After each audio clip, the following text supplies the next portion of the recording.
भारतीय शब्द यात्रा की अंतर्राष्ट्रीय व्याख्यान श्रृंखला से भारतीय शब्द यात्रा की अंतर्राष्ट्रीय व्याख्यान श्रृंखला से भारतीय ज्ञान परंपरा का महत्व मैं समझाता हूँ। आज के अंतर्राष्ट्रीय व्याख्यान श्रृंखला में मैं उमेश कुमार प्रजापति उर्फ फलक आप सभी का हृदय की अनंत गहराइयों से हार्दिक स्वागत अभिनंदन करता हूँ। आप सभी को पता है कि आज हम लोग एक महत्वपूर्ण विषय पर हम लोग व्याख्यान श्रृंखला आयोजित कर रहे हैं और इसकी दूसरी कड़ी आज है। इसकी पहली कड़ी पिछले महीने अंतिम शनिवार को हम लोग आयोजित किए थे और दूसरी कड़ी में एक बार पुनः आचार्य जी हमसे जुड़े हैं। सर का मैं हार्दिक स्वागत अभिनंदन करता हूं और मैं आज के संचालन की जिम्मेदारी अमेरिकी देश सूरीनाम से श्रीमती सांद्रा जी जुड़ी हुई हैं। मैं अनुरोध करूंगा कि आगे की संचालन आप करें। सांद्रा जी, आपका स्वागत है। आप सभी को सादर प्रणाम, राम राम, नमस्कार। उमेश जी, बहुत बहुत धन्यवाद मुझे आमंत्रित करने के लिए। तो मैं शुरू करती हूँ।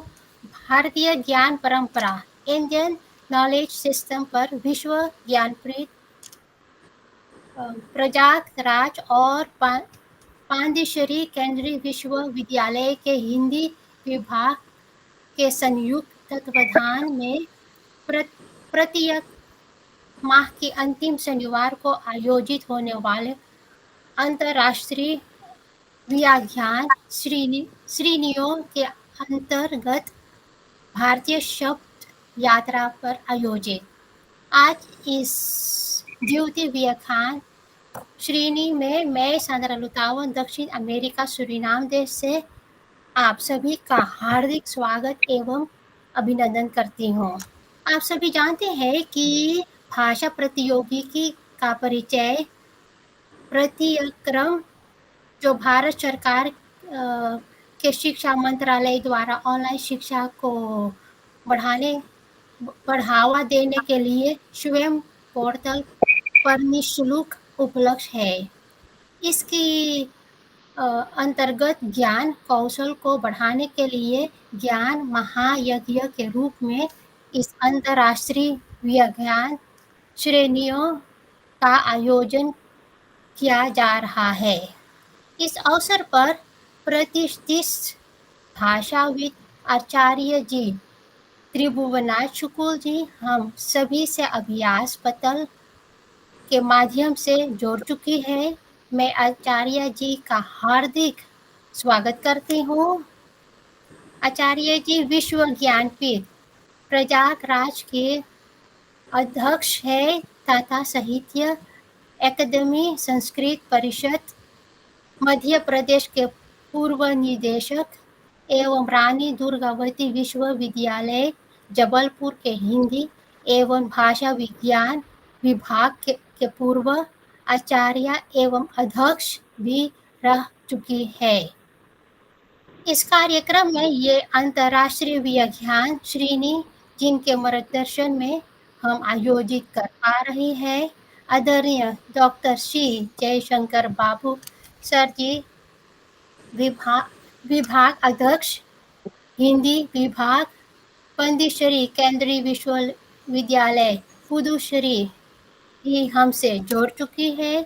मैं आपका भी स्वागत करती हूँ। संचालन के रूप में अपनी आत्मीय संयोग से इस पटल को समृद्धि करने वाले डॉक्टर अनुपमा, प्रवक्ता हिंदी, दिल्ली शिक्षा विभाग नई दिल्ली का भी स्वागत करती हूँ।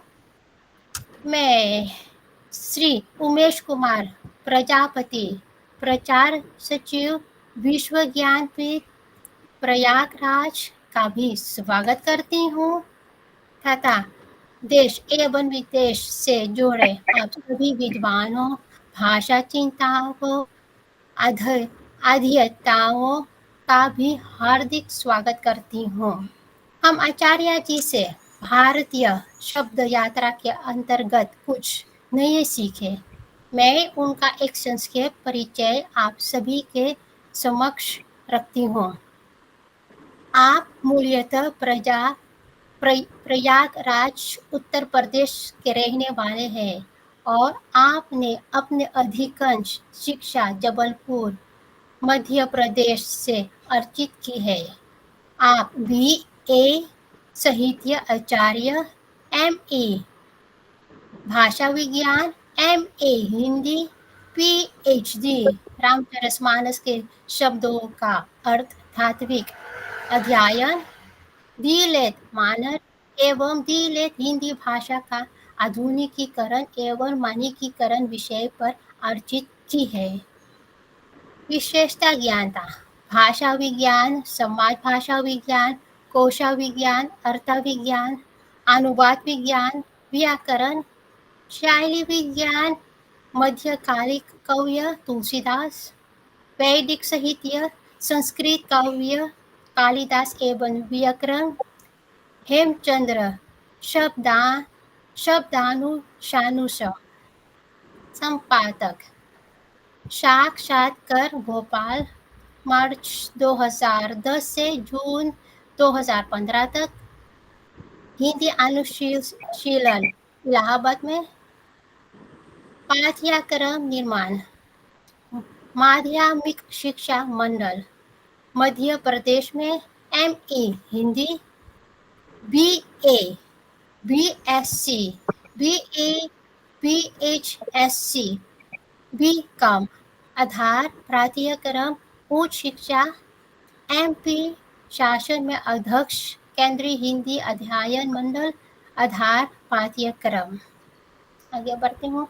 अध्यापन अनुभव स्नातकोत्तर 48 वर्ष शोध निदेशक PhD 56 वर्ष डीएलएड 1 वर्ष MPhil 75 साल राष्ट्रीय संगोष्ठी का आयोजन 32 साल अंतर्राष्ट्रीय संगोष्ठी का आयोजन 4 साल। आपके पास एक लंबा प्रशासनिक अनुभव है और वर्तमान समय पर अनेकों प्रशासनिक निकायों के सदस्य भी है। अभी तक आपके कुल 45 पुस्तकें प्रकाशित हो चुकी है। राष्ट्रीय एवं अंतर्राष्ट्रीय सम्मान विश्व तुलसी सम्मान 1999 फ्लोरिडा मायामी अमेरिका में डीएलएड मानद उपाधि विक्रमशिला 2002 में विद्यापीठ देवघर बिहार में तुलसी भारती सम्मान 203 जगत गुरु स्वामी पद्मा विभूषण रामभरत आचार्य द्वारा प्रदत्त सर्वश्रेष्ठ प्राध्यापक सम्मान 205 रानी दुर्गावती विश्वविद्यालय जलपुर में आलोचना सम्मान 211 मध्य प्रदेश लेखक संघ भोपाल यक्ष पुरस्कार 2012 अखिल भारतीय विद्वान परिषद वाराणसी में रमेंद्र नाथ टैगोर साहित्य सम्मान 213 BGP संस्कृत प्रकोष्ठ भोपाल में साहित्य अकादमी सम्मान सनई 213 में मिश्र बंधु सम्मान 213 लखनऊ में पंडित रमेश्वर शुक्ल अंचल अलंकरण 213 जबलपुर में साहित्य शिरोमणि सरस्वती सम्मान 2014 भारतीय वाल्मीकि कोलकाता में साहित्य आचार्य की मानद उपाधि 2016 दक्षिण भारत हिंदी प्रचार सभा हैदराबाद में सुब्रह्मण्यम भारती सम्मान 2016 में केंद्रीय हिंदी संस्था MHRD भारत संस्कार न्यू दिल्ली में आचार्य शिवचंद्र समृद्धि सम्मान 2017 झांसी में साहित्य भूषण सम्मान 2020 उत्तर प्रदेश हिंदी संस्था लखनऊ में आचार्य महावीर प्रसाद द्विवेदी सम्मान 2022 हिंदुस्तानी एकेडमी प्रयागराज उत्तर प्रदेश विश्व हिंदी सम्मान 2030 फिजी विश्व हिंदी सम्मेलन। इस प्रकार ये 2-3 पन्नों की एक विस्तारित सूची है जो सम्मानों से भरी हुई है और अपने आप में राष्ट्रीय एवं अंतर्राष्ट्रीय स्तर की प्रतिष्ठा रखती है। समय की महत्ता को समझते हुए मैं आज के मुख्य वक्ता हम सभी के लिए अत्यंत आदरणीय आचार्य त्रिभुवनाथ शुक्ल जी से विनम्र अनुरोध करती हूँ कि वे हमें इस विषय पर ज्ञान और मार्गदर्शन प्रदान करें। बहुत बहुत स्वागत है आचार्य त्रिभुवनाथ शुक्ल जी, स्वागत है आपका। जी सांद्रा जी, बहुत बहुत धन्यवाद, आभार। जितने भी आभासी विद्वान हमसे जुड़े हुए हैं, मैं आचार्य जी माफी चाहूंगा। आपका वक्तव्य शुरू हो उसके पहले मैं चंद लाइन कहना चाहूंगा, क्योंकि सांद्रा जी को कुछ आपके जो पुरस्कार हैं उसका वाचन करने में कुछ त्रुटियां हुई हैं, उसके लिए मैं माफी चाहता हूं। फिर भी वह दक्षिण अमेरिकी निवासी हैं, मूल रूप से वहीं की हैं। उन्होंने पूरा प्रयास किया है, क्योंकि हमारा अंतर्राष्ट्रीय व्याख्यान श्रृंखला चल रहा है और वह भारतीय भाषा और संस्कृत को लेकर इतनी उत्साहित रहती हैं कि सर के मार्गदर्शन में हमने इनको मौका दिया है। फिर भी इन्होंने बहुत बहुत प्रयास किया, आपका भी आभार। अब मैं आचार्य जी से निवेदन करना चाहता हूँ कि सर आज के विषय पर हम सभी आभासी श्रोताओं का मार्गदर्शन करें। सर स्वागत है सर।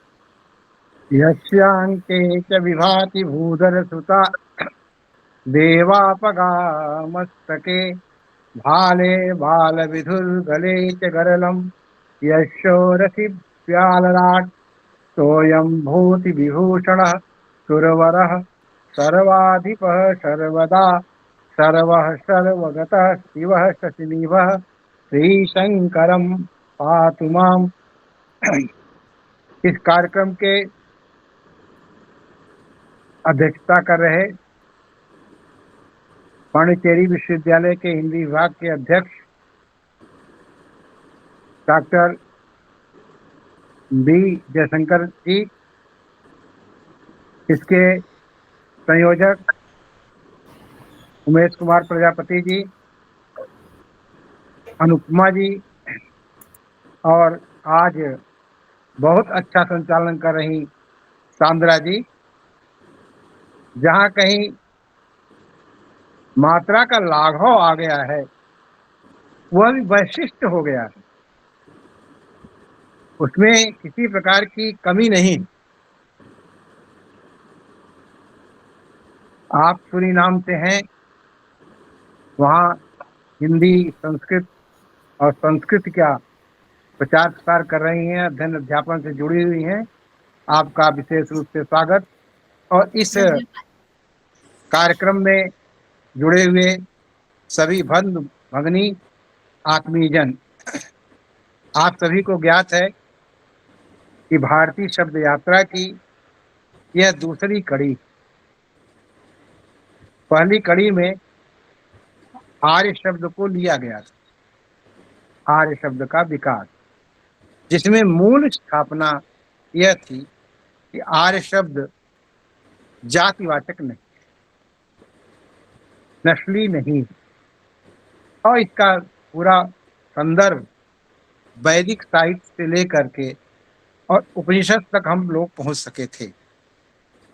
उसके बाद इसी शब्द को आगे बढ़ाते हैं, देखते हैं कि आज के समय में, आज का जितना समय है 1 घंटे का, उसमें कहाँ तक हम लोग पहुंच पाते हैं, क्योंकि शब्द की यात्रा बहुत द्रुत विलंबित नहीं होती मंथर होती है।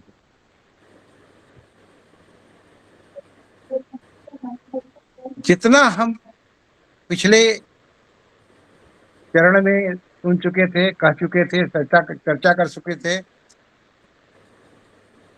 इस आर्य शब्द में कुछ यौगिक शब्द भी जुड़ जाते हैं।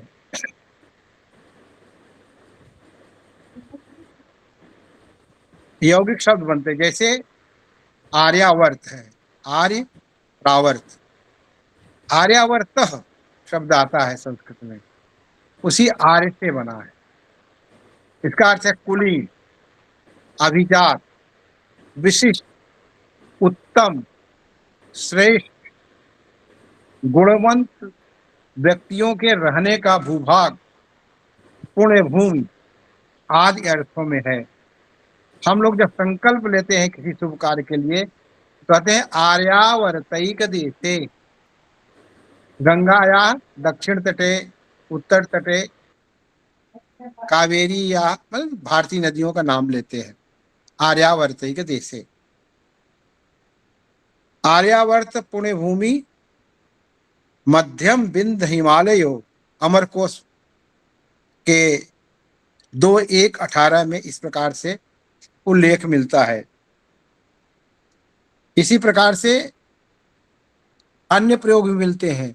आर्य गणः, आर्य गुणः, आर्य गृह, विशेषण है आर्य गृह, आर्य दुहित्र, श्रेष्ठ और आदरणीय व्यक्तियों की पुत्री के लिए आर्य दुहित्र कहते हैं। दुहित्र माने पुत्री होती है। जब उसके पहले आर्य लगा दिया तो श्रेष्ठ पुत्री। आर्य देशः, जिस देश में कुलीन और श्रेष्ठ व्यक्ति रहते हों। आर्य धर्म, श्रेष्ठ और आदरणीय व्यक्तियों का जो कर्तव्य है। धर्म का अर्थ है कर्तव्य। आर्य निवासः, माननीय तथा आदरणीय व्यक्तियों का निवास स्थान। आर्य पथः, सदाचार पर चलना, पथ मार्ग। जब कोई सदाचार पर चलता है तो उसको आर्य पथ कहते हैं। इसी प्रकार से आर्य पुत्रः, आदरणीय व्यक्तियों का पुत्र। बड़े भाई के लिए भी आर्य शब्द आता है, पुत्र के लिए भी आता है, राजकुमार के लिए भी आता है। इसी प्रकार से विशेषण रूप में आर्य प्राय, सम्मानी व्यक्तियों से परिपूर्ण, सम्मान्य गुणों से परिपूर्ण। आर्य बुद्धि, महानुभाव, उदार चरित व्यक्तियों के लिए आर्य बुद्धि कहा जाता है। इस प्रकार से आर्य भाव, माननीय और आदरणीय भाव, महाभाव कोई होता है, महाबोध होता है, उसके लिए आर्य भाव कहते हैं। आर्यमति, उदारमति, प्रज्ञावान के लिए भी आर्यमति का प्रयोग होता है। इसी प्रकार से आर्य मार्गः, सदाचार, सच्चरित्र। आर्य मिश्रः, सम्मानीय और आदरणीय व्यक्तियों के लिए आर्य मिश्रः कहते हैं, अर्थात जिसके गुण में आर्यत्व मिश्रित है।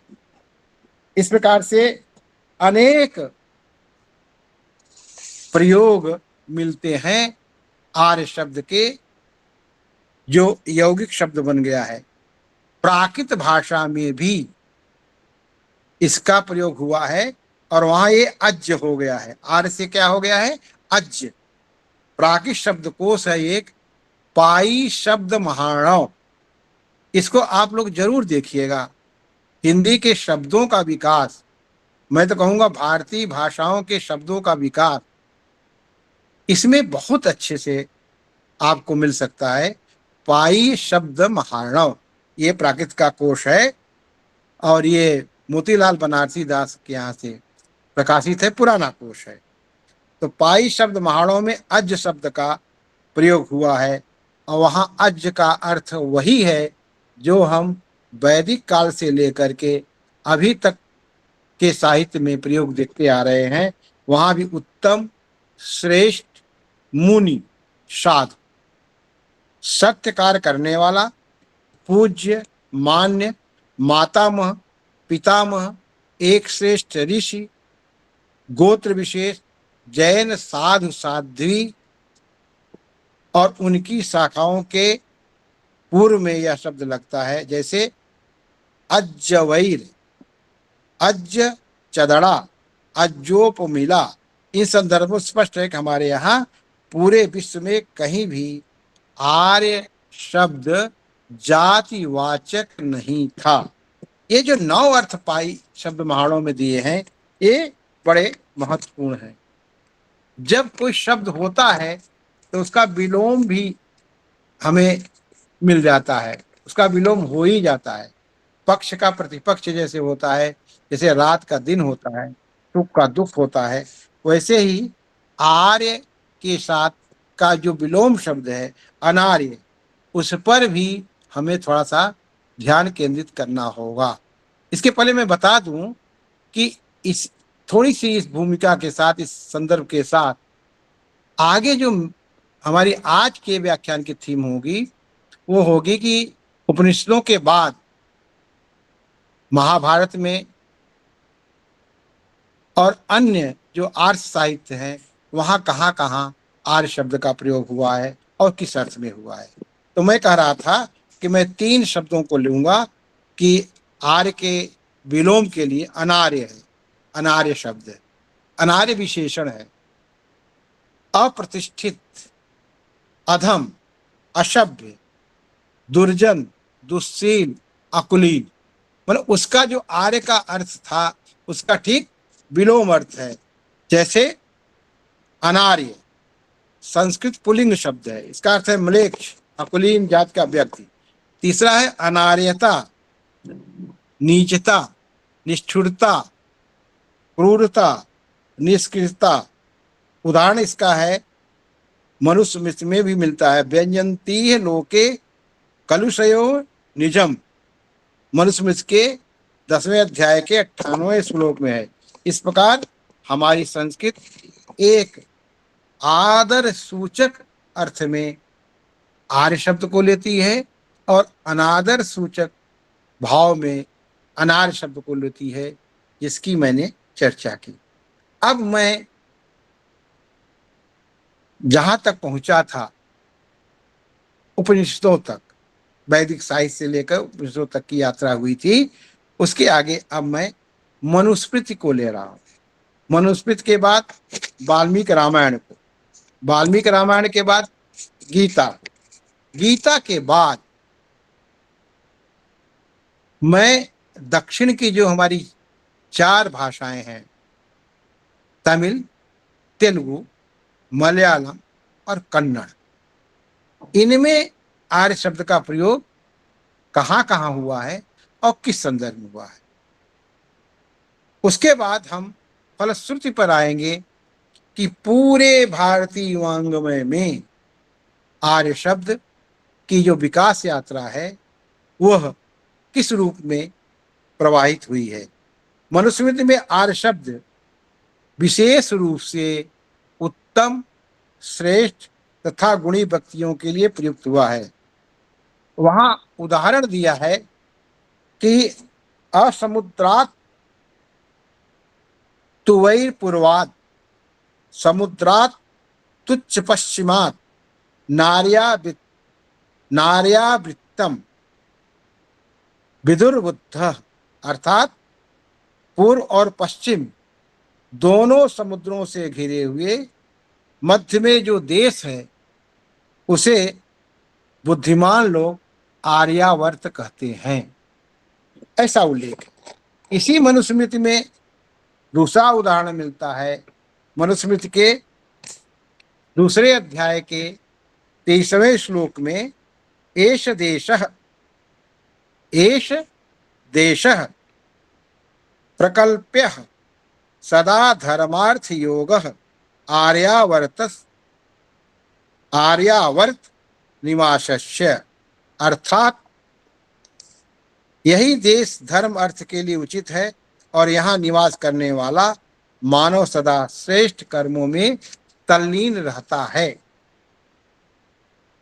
तीसरा संदर्भ मनुस्मृति का है 10वें अध्याय के 45वें श्लोक में और 10वें अध्याय के 54 श्लोक, जो 54वां श्लोक है 54, उसमें है चातुर्वर्ण के श्लोकों में आर्य का प्रयोग हुआ। अन्य स्मृतियों में भी, मनुस्मृति के साथ साथ अन्य स्मृतियों में भी आर्य शब्द का प्रयोग हुआ है, जैसे याज्ञवल्क्य स्मृति, नारद स्मृति आदि स्मृतियों में आर्य शब्द का प्रचुर प्रयोग हुआ है। मगर जो ध्यान देने की बात है, योग्य बात है कि जो धारा वैदिक काल से चली उसी अर्थ में आर्य शब्द का प्रयोग हो रहा है। अब हम वाल्मीकि रामायण पर आते हैं। वाल्मीकि रामायण के 11वें कांड में, 11वें सर्ग में, न तुम्हारे बचो ब्रूयाम, न त्वाम आर्ये बचो ब्रूयाम। जब कैकेयी ने दशरथ से राम के वनवास और भरत के राज्याभिषेक की मांग की, तब दशरथ ने कैकेयी को समझाते हुए कहा, हे आर्ये, मैं तुमसे असत्य वचन नहीं कहूंगा, न तुम्हारे वचो ब्रूयाम, मैं तुमसे असत्य वचन नहीं कहूंगा। यहां दशरथ ने कैकेयी को आर्य कहकर संबोधित किया है, जो सम्मान और शील का द्योतक है। स्त्रियां भी पुरुष को आर्य कहती हैं और पुरुष स्त्रियों को आर्य कह करके संबोधित करते हैं। सीता राम संवाद में, राम और सीता के संवाद में, वाल्मीकि रामायण के अरण्य कांड में जब राम सीता को समझाते हैं तब उन्हें आर्य शब्द से संबोधित करते हैं।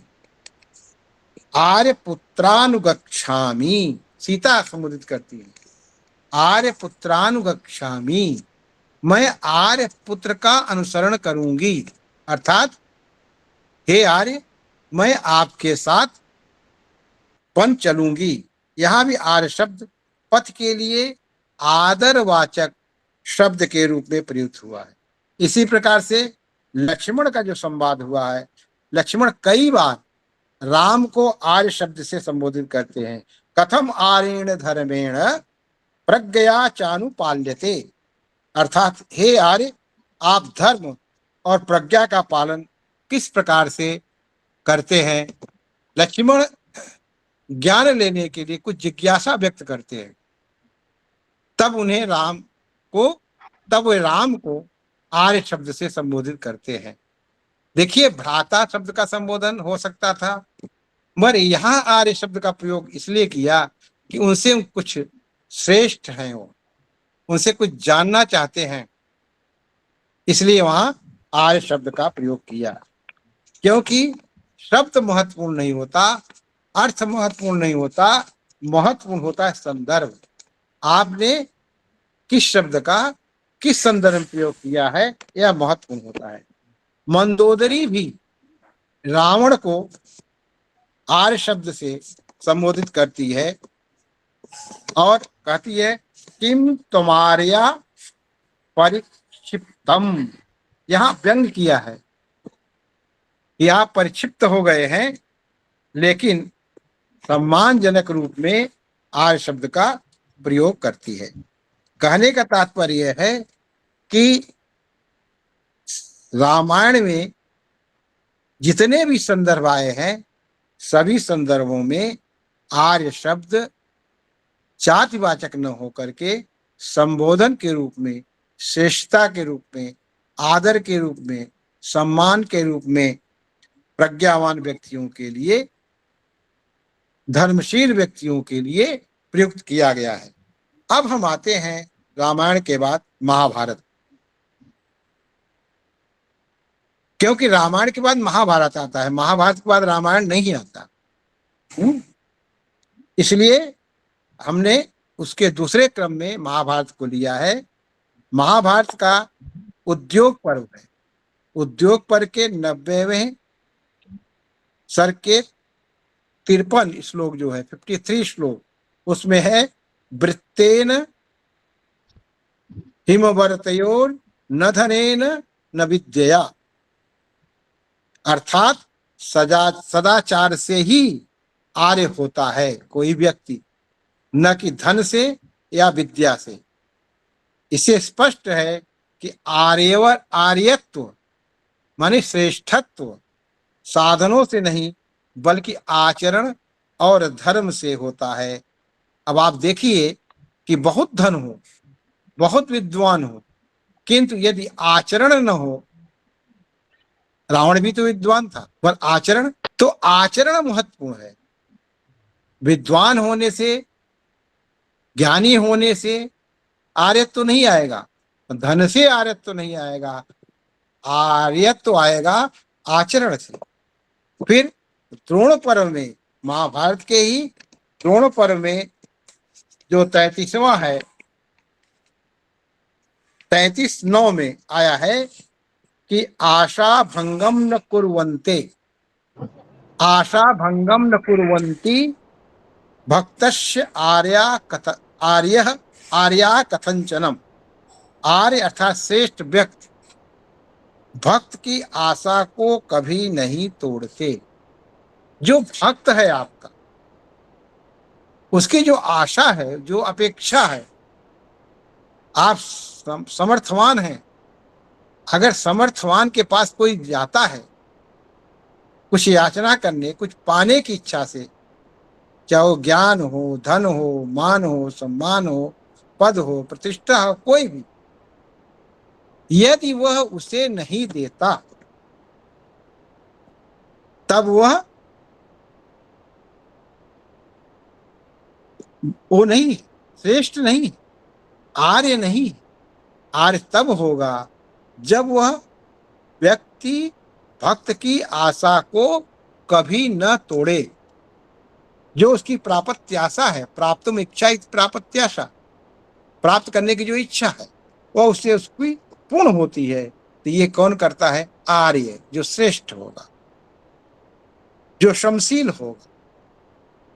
फिर द्रोण पर्व के 143 और 10 में कहा गया है, आर्येण सुकरम त्वाहु, आर्य कर्मम अनार्य कर्मम त्वारेण दुष्कर तमम भूरि।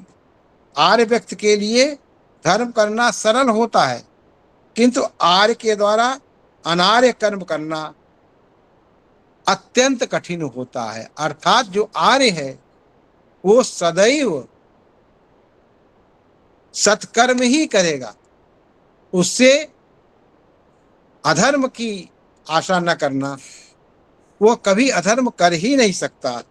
इसलिए जब कोई श्रेष्ठ पुरुष, कोई साधु पुरुष दंडित होता है और उस पर अभियोग लगाया जाता है, तो हमेशा कहा जाता है कि अरे इस व्यक्ति से तो यह कार्य संभव ही नहीं है। तो आर्य हमेशा समाज के लिए जो उत्तम आचरण है वही करेगा। इसीलिए एक और भी कहा गया है, बड़ी व्यवहारिक बात आई है, वो चौथा संदर्भ है द्रोण पर्व का, महाभारत के द्रोण पर्व का। महाभारत के द्रोण पर्व के 195-21 में आया है कि आर्येण ही वक्तव्या कदाचित स्थिति रात्मनः। आर्य कभी अपनी प्रशंसा स्वयं नहीं करता, या आर्य को अपनी स्वयं प्रशंसा नहीं करनी चाहिए। जैसे सुंदरा जी ने मेरे परिचय में बहुत कुछ कह दिया, मैं तो अब उमेश जी से और जयशंकर बाबू जी से कहना चाहूंगा कि ये परिचय अब देना बंद कर दे। मुझे बड़ा संकोच होता है, क्योंकि वाणी ही परिचय, ठीक है ना, और समय भी जाता है। तो वहां कहा गया कि आर्य लोग अपनी प्रशंसा स्वयं नहीं करते, उनकी कीर्ति तो फैल जाती है, स्वयमेव फैल जाती है। इसीलिए हिंदी में एक कहावत है, अपने मियाँ मुंह मिट्ठू बनना। हाँ, ये कहावत है। तो अपने मियाँ जो मुंह मिट्ठी बनने के प्रयास करते हैं वे अपयशगामी हो जाते हैं। स्वयं मैं हूं, मैं हूं, मैं तो गायब ही कर देना चाहिए, मैं नहीं हम। क्योंकि हमारे यहाँ जो भी ज्ञान है, जो भी आचरण है, सब समवेत रूप में है। एक व्यक्ति की सामर्थ्य नहीं है कि वांग्मय का सारा ज्ञान अपने ऊपर ले ले। इसीलिए ऋग्वेद का जो 10म मंडल है उसमें जो जागरण के सूक्त हैं उसमें है संगच्छध्वम संवदध्वम शंभो मनांसि जानता ध्येया भागे यथा पूर्व संजाना नाम उपासते। साथ साथ चलें, साथ साथ बोलें, साथ साथ बैठें। सहना अवतु सहनौ भुनक्तु सह वीर्यं करवावहै तेजस्विनावधीतमस्तु मां विद्विषावहै। हम साथ साथ बैठे, साथ साथ खाएं, साथ साथ भोजन करें, किसी से द्वेष नहीं। सब तो अपने हैं। जब हम कहते हैं कि अपने अंदर परमात्मा विराजमान है तो सबके अंदर परमात्मा विराजमान है, तो हम किसी से द्वेष किसके, किस अर्थ में वैर? अगर यह भाव हमारे अंदर स्थायी भाव बन जाए तो शायद ये जो विश्व युद्ध चल रहे हैं, जो विश्व युद्ध के कगार पर हम हैं, शायद युद्ध बंद हो जाए। और युद्ध क्यों होते हैं? युद्ध इसीलिए होते हैं कि एक देश दूसरे देश की भाषा नहीं समझ पाता। भाषा न समझ पाने के कारण से या भाषा बिगड़ जाने से युद्ध होता है। और फिर शांति पर्व में ऐसी ही बात कही गई है महाभारत के 94:10 में। यद आर्यजन विदत शिष्टम कर्मम तन्नाचरेत बुधः। बुद्धिमान व्यक्ति वह कार्य नहीं करता जिसे आर्यजन अर्थात श्रेष्ठ जन अनुचित मानते हैं। इसीलिए शंकराचार्य जो दक्षिण के थे, वो तो पूरे विश्व के थे, मगर जन्म के दृष्टि से दक्षिण हम कह रहे हैं। कहते हैं यद्यपि शुद्धम लोक विरुद्धम न करणीयम न करणीयम। कहते हैं कि यद्यपि शुद्ध है, बात सही है, किंतु यदि लोक के विरुद्ध है तो उस सत्य बात को भी, तो उस आचरण को न करणीयम नहीं करना चाहिए, नहीं करना चाहिए। और एक और प्रसंग आता है कि सत्यम ब्रूयात प्रियम ब्रूयात न ब्रूयात सत्यम अप्रियम एषः धर्म सनातन। सनातन की बड़ी चर्चा। बस सनातन का गर्भ क्या है? बीज भाव क्या है? बीज भाव यही है कि सत्य बोलना चाहिए। सत्यम ब्रूयात, ब्रूयात माने बोलना चाहिए, विधिलिंग में है। प्रियम ब्रूयात, प्रिय बोलना चाहिए। न ब्रूयात, नहीं बोलना चाहिए क्या? सत्यम अप्रियम। सत्य भी है और अगर अप्रिय है तो न ब्रूयात, नहीं बोलना चाहिए। एष धर्म सनातन, यही सनातन धर्म। ये सनातन धर्म माने मनुष्य का धर्म, शाश्वत धर्म, मनुष्य मात्र का। वो मनुष्य मात्र चाहे जहां का मनुष्य, चाहे सूरीनाम का हो, चाहे जापान का हो, चाहे श्रीलंका का हो, चाहे अमेरिका का हो, मनुष्य सब में दैवत्व है। तो सत्यम ब्रूयात प्रियम ब्रूयात न ब्रूयात सत्यम अप्रियम एषः धर्म सनातन। ये क्या बोलना चाहिए, कैसे बोलना चाहिए, यह हमारे यहाँ बहुत अच्छे से कहा गया है। तो इसी प्रकार से अनुशासन पर्व में भी, जो महाभारत का अनुशासन पर्व है, उसमें भी आया है लोको ह्यार्य ही आर्य। ह्यार्य माने ही आर्य गुणे नैव भूयिष्ठम तू प्रशंसति। लोग विशेष रूप से आर्य अर्थात श्रेष्ठ गुण वाले व्यक्ति ही प्रशंसा करते हैं। जो श्रेष्ठ गुण वाले हैं वे ही श्रेष्ठ गुण वालों की प्रशंसा करते हैं। खग जाने खगही की भाषा। जो समशील होते हैं, सम स्वभाव के होते हैं, सम आचरण के होते हैं, सम ज्ञान के होते हैं, समधि के होते हैं, धी माने बुद्धि, वे ही दूसरे की भावनाओं को अपनी भावना के अनुसार ही समझते हैं। अब गीता का उदाहरण लेता हूं, महाभारत के बाद गीता, क्योंकि गीता तो महाभारत का ही एक अंश है। इसमें एक ही बार आर्य शब्द का पूरे प्रयोग हुआ है, और वो भी उसके विपरीत हुआ है, मतलब अनार्य के रूप में, मगर भाव वही। श्रीमद् भगवद गीता में आर्य शब्द केवल एक स्थान पाया है, अध्याय 2 को हम सांख्य योग कहते हैं, उसका श्लोक 2 है।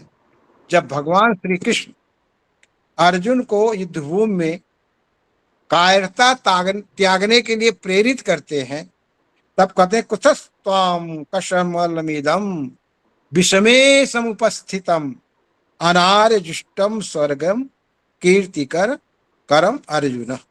हे अर्जुन, यह मोह कायरता तुझ पर कैसे छा गया? यह अनार्यों का आचरण है, आर्यों का नहीं है। यह स्वर्ग न देने वाला है और कीर्ति का नाश करने वाला है। यहाँ आर्य शब्द प्रत्यक्ष रूप से नहीं बल्कि अनार्य जुष्टम शब्द में निहित है। इसका तात्पर्य यह है कि अर्जुन का यह व्यवहार आर्यत्व श्रेष्ठ पुरुषार्थ के विपरीत है, इसलिए विपरीतार्थक शब्द से वे उनको आगाह करते हैं कि तुम अगर ऐसा करोगे तो तुम अनार्य की श्रेणी में आ जाओगे और तुम हो आर्य, श्रेष्ठ व्यक्ति हो। इसलिए कैसे अध्यापक को पढ़ाना चाहिए, अध्यापक को कैसे पढ़ाना चाहिए, यह अर्जुन रूपी शिष्य और श्री कृष्ण रूपी गुरु से सीखना चाहिए कि बार बार समझाने पर भी अर्जुन को जब समझ में नहीं आता है, बार बार पूछते हैं, अंत में जाकर के अंतिम अध्याय में नष्टो मोहा स्मृति लब्धा तत्प्रसाद मयाचिता कहते हैं, मगर वो गुस्सा नहीं करते कृष्ण। अब आज के अध्यापक अगर विद्यार्थी एक बार भी पूछ ले तो क्या करते हैं? गुस्सा कर जाते हैं। तो हमें भगवान कृष्ण से पूछना चाहिए कि जब तक विद्यार्थी को बोध न हो जाए वह बार बार पूछे। आप बार बार बताइए जब तक उसको बोध न हो जाए, यह हमें सीखना चाहिए। तो यहाँ आर्य शब्द का प्रत्यक्ष रूप से, जैसा मैंने कहा, प्रयोग न करके उनको समझाने के लिए इसका प्रयोग किया है। श्री कृष्ण अर्जुन को समझाते हैं कि आर्यत्व का लक्षण है धर्म पालन, शौर्य और कर्तव्य का पालन। कायरता और मोह आर्यत्व के विपरीत है। इस संबंध में गीता के पूरे कर्म योग का सिद्धांत आ जाता है।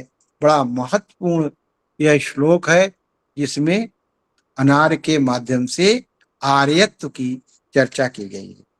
अब हम आते हैं दक्षिण की अपनी चारों भाषाओं पर, क्योंकि मैंने सोचा कि मैं कालिदास साहित्य को लूं, भवभूत के साहित्य को लूं, पूरा संस्कृत साहित्य लूं, सब में मैं देख गया कि यही भाव है। अब जिसे पश्चिम के विद्वानों ने द्रविड़ भाषा और आर्य भाषा कह करके हमारे बीच में खाई पैदा की, मैंने कई शोध पत्र लिख करके जो बड़े जर्नल में, जैसे केंद्रीय निदेशालय का भाषा आदि जर्नल है और जर्नल में प्रकाशित किया है कि यह जो थ्योरी है, यह कार्डवेल वगैरह की, ये हमारी संस्कृति को, हमारे देश को, हमारे राष्ट्रीय चरित्र को, हमारे राष्ट्रीय एकात्म को तोड़ने वाली है। इसलिए हम आर्य द्रविड़ न करके दक्षिण की भाषाएं, उत्तर की भाषा ऐसा कहें। तो मैं कह रहा हूं कि हमारे दक्षिण की जो 4 भाषाएं अपनी हैं, उनमें तमिल, तेलुगु, मलयालम और कन्नड़ में आर्य शब्द को किस रूप में माना गया है, किस रूप में वहां के साहित्य में प्रयोग हुआ है।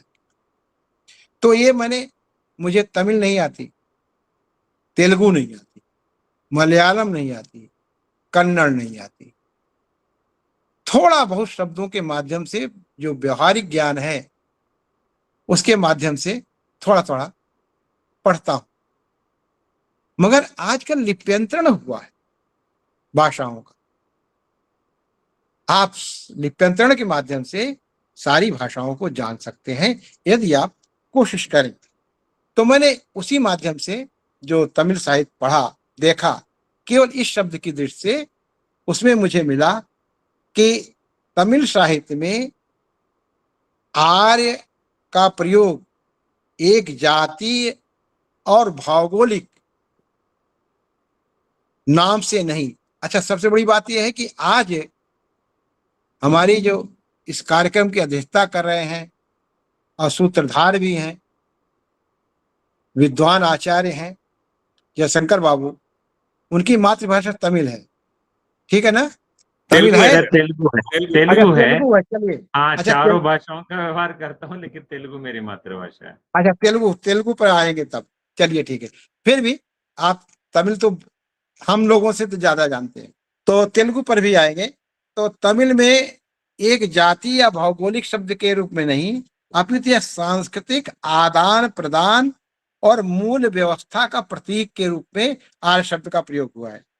प्रारंभ में यह उत्तर भारतीय संस्कृत वैदिक परंपरा के प्रतीक के रूप में आया है तमिल साहित्य में, परंतु समय के साथ साथ यह देवत्व, श्रेष्ठता और नैतिक आदर्शों के पर्याय के रूप में प्रयुक्त हुआ है। आज भी तमिल में इसका प्रयोग धार्मिक ग्रंथों और ऐतिहासिक संदर्भों में मिलता है। मैं कुछ उदाहरण देना चाहूंगा जो मैंने लिप्यंतरण के माध्यम से पाया। आर्यन वेदम ओथिनान, ओथिनान, OTHINAN, आर्य वेद का पाठ करता था। ये ग्रंथ है पुरनारु की जो कविता है, उस कविता संख्या 166 में इसका प्रयोग हुआ है। और इसी प्रकार से एक ग्रंथ है अगनारुर, कविता संख्या 123 में आर्यों की परंपरा से प्राप्त हुआ धर्म मार्ग, इस अर्थ में आर्य शब्द का प्रयोग हुआ है। इसी प्रकार के उदाहरण अन्य ग्रंथों में भी मिलते हैं। आर्य शब्द तमिल में संगम काल अर्थात ईसा पूर्व 300 से ईस्वी 300 तक तमिल साहित्य में आर्य शब्द कई स्थानों पर मिलता है। इसका प्रयोग 3 अर्थों में हुआ है। पहला अर्थ है उत्तर भारत के आर्यजन का संकेत है। तीसरा दक्षिणेतर जन का संकेत है। वैदिक यज्ञ, ब्राह्मण और संस्कृत से जुड़ी संज्ञा के लिए हुआ है। वहां शब्द है इसके लिए, आर्य के लिए पुराना नुरू, और इसका अंग्रेजी में लिप्यंतरण है PURANANURU। मैंने हिंदी में लिखा पुराना नुरू और अकाना नुरू शब्द का प्रयोग आर्य शब्द के लिए हुआ है। इसका अर्थ है आर्य। शब्द के प्रयोग से ऐसे व्यक्तियों के लिए हुआ है यह शब्द जो संस्कृत परंपरा, वैदिक यज्ञ और धर्म का कार्य करते थे। मदुराई कानडम में भी ब्राह्मणों को आर्य कहा गया है। अब भक्ति आंदोलन जो दक्षिण का है, उसमें 6वीं शताब्दी से 12वीं शताब्दी के साहित्य में आर्य शब्द का प्रयोग हुआ है। खासकर आलवार और नैनार संतों की रचनाओं में यह शब्द आपको बार बार मिलेगा। वहां विश्व और शिव को संबोधित करते हुए कभी कभी इसका प्रयोग श्रेष्ठ प्रभु या उच्चतम देवता के अर्थ में हुआ है। संकेत यह है कि आर्य ऐसे व्यक्ति थे, ऐसे धर्मशील व्यक्तियों को कहा जाता है जिन्हें दैवत्व प्राप्त। वैष्णव आलवारों में के नालारिय दिव्य प्रबंधम में आर्य का प्रयोग भगवान की महानता और उत्तमता को व्यक्त करने के लिए किया गया है। बाद के साहित्य में आर्य संप्रदाय का प्रयोग वैदिक धर्म और संस्कृत परंपरा के लिए हुआ है। इस प्रकार से तमिल साहित्य में हम देखते हैं कि हमारा जो पारंपरिक अर्थ है, जो वैदिक प्रवाह से चला आ रहा है, उसी अर्थ में तमिल साहित्य में आर्य शब्द का प्रयोग मिलता है। अब आप आते हैं कन्नड़। कन्नड़ साहित्य की जड़ें संस्कृत और प्राकृत से बहुत गहराई से जुड़ी हुई। विशेषकर प्राचीन कन्नड़ साहित्य, जिसे हाले गन्नड़ कहा जाता था, प्राचीन कन्नड़ को, पर संस्कृत के शब्दों और शैली का गहरा प्रभाव है। किस पर? हाले गन्नड़ पर। जो प्राचीन कन्नड़ साहित्य था उसका ये नाम है।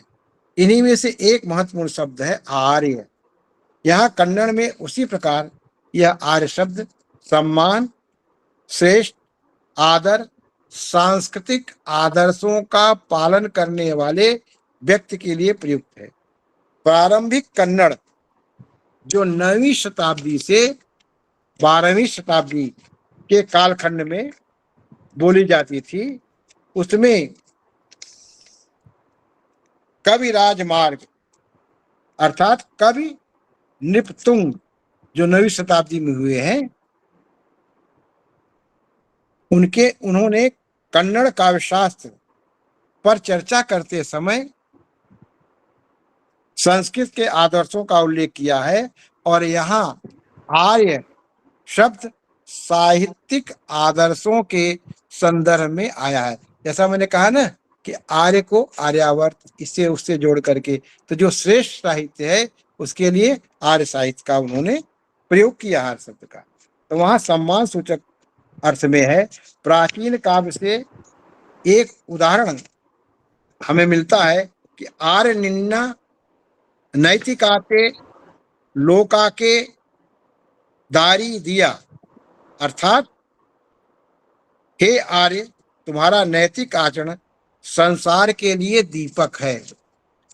अब ये कितना संस्कृत से मिलता जुलता है, दिया शब्द का प्रयोग है। फिर वीर शैव और भक्ति साहित्य में कन्नड़ का जो भक्ति साहित्य है, विशेषकर बसवन्ना और अक्का महादेवी जैसे संत कवियों के वचनों में आर्य शब्द का प्रयोग भगवान से को संबोधित करने के लिए हुआ है या आदर्श साधक के लिए यह शब्द प्रयुक्त किया हुआ है। अब हम आते हैं मलयालम। प्रारंभिक मलयालम साहित्य, जिसका समय 12वीं सदी से 14वीं सदी तक मानते हैं, उसमें मणिप्रवाल ग्रंथों, मणिप्रवाल एक प्रकार की शैली थी जो संस्कृत और मलयालम की मिश्रित शैली थी। ऐसे मणिप्रवाल ग्रंथों में आर्य का प्रयोग स्त्री पुरुष के संवादों में शिष्टाचार और सम्मान के लिए किया गया है। उदाहरण के लिए मणिप्रवाल छंद है, आर्या नी एन प्राण नायकन। इसका अर्थ हुआ आर्य तुम मेरे प्राणनाथ हो। फिर भक्तिकालीन मलयालम साहित्य में भगवान के अर्थ में आर्य शब्द का प्रयोग मिलता है। कुट्टियाटम में भगवान के अर्थ में आया, जैसे एक उदाहरण है भगवान के अर्थ में भक्तिकालीन साहित्य में जो आया है, आर्य राम एंते रक्षकान्यो, अर्थात हे आर्य राम, क्या आप मेरे रक्षक नहीं हैं? तो मैं कह रहा था भक्तकालीन मलयालम साहित्य में भगवान के अर्थ में आर्य शब्द का प्रयोग हुआ है।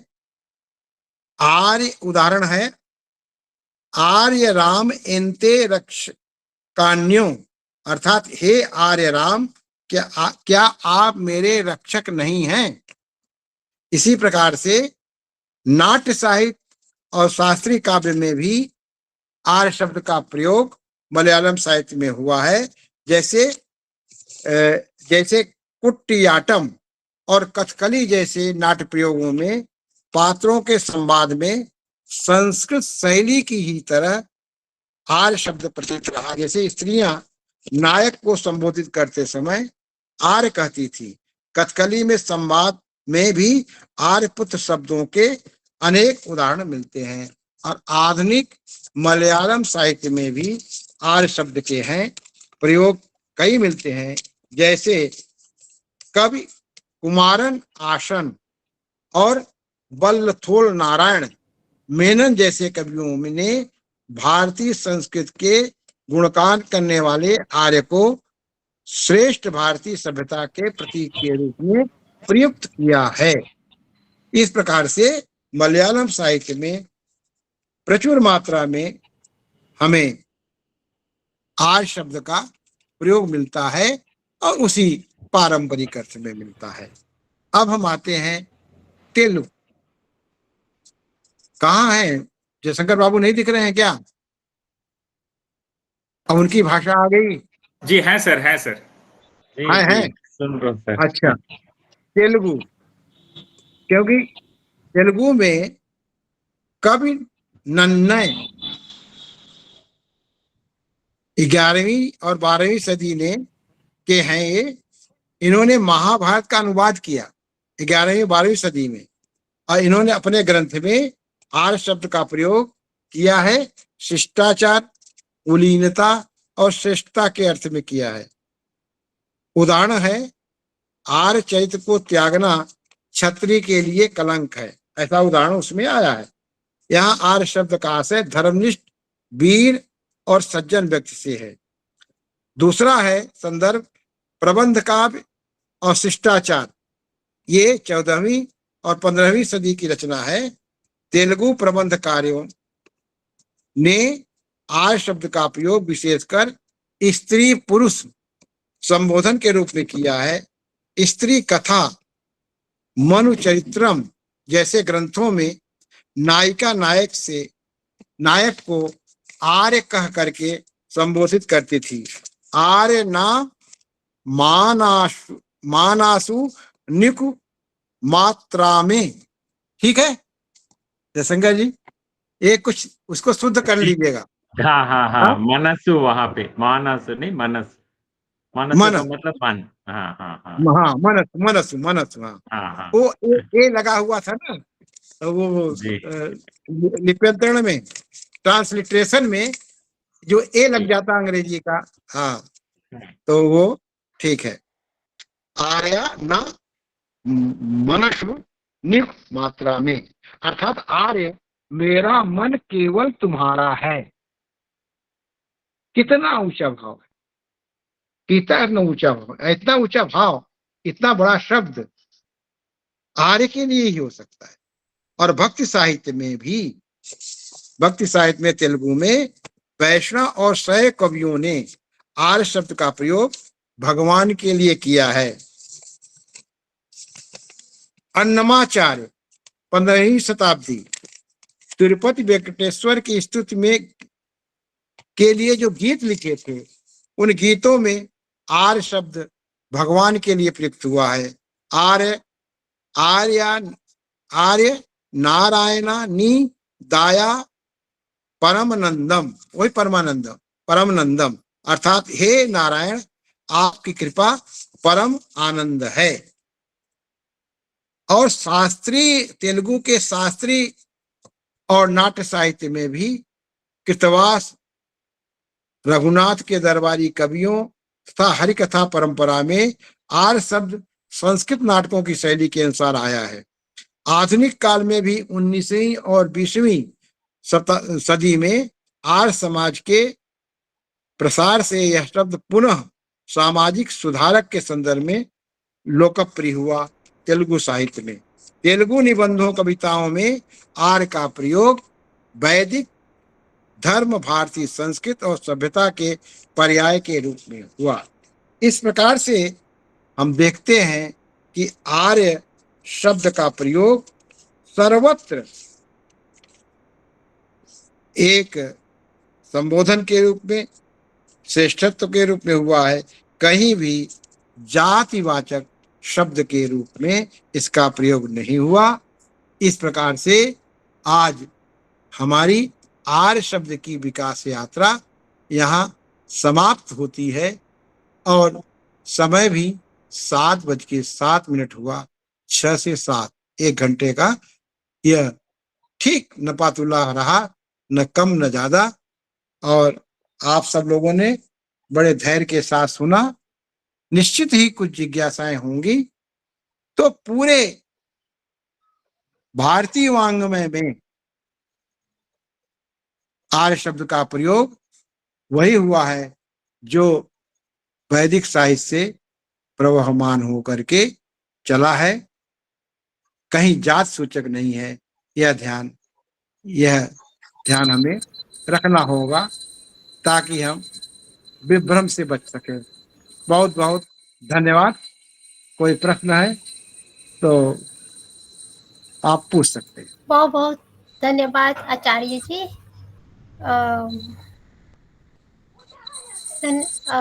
आज के ज्ञान वर्धक भाषण के लिए मैं आपका बहुत बहुत आभार व्यक्त करती हूँ।